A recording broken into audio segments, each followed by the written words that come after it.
Hello, I'm Kate Stihina. You are watching InstaForex News. On Thursday, the European Central Bank increased its forecast for the growth of the economic activity in Eurozone for this year, but at the same time declined the forecast for 2011. During the monthly press conference, the president of the ECB, Jean-Claude Trichet, announced that the analysts of the ECB and 16 central banks of countries which are the members of Eurozone now expect that the GDP of the region will advance by 0.7–1.3% this year. In this way, the median forecast assumes the upturn by 1%. In the previous median forecast, the ECB expected that the index will rise by 0.8%.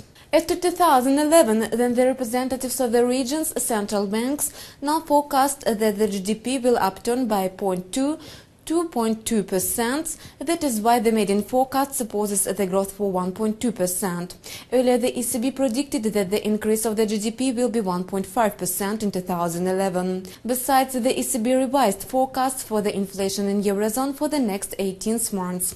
For 2010, the bank forecasts the upturn of the consumer price index by 1.6%, whereas previously it was expected that uptick will be 1.6%. In this case, new forecast for the inflation in the region is 1.5% this year, whereas the last forecast assumed that the index will be at the rate of 1.2%. The ECB expects that the inflation will be at the level of 1.6% in 2011, and earlier it forecasted that the inflation will be 1.5%. According to Eurostat, in Eurozone, the consumer price index surged by 1.6% in May compared to the same period of the previous year.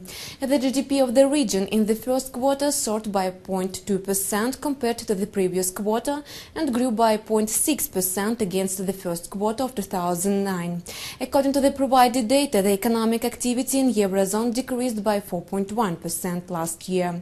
This became the most significant fall since the Second World War. It was Forex News provided to you by InstaForex News team. Goodbye.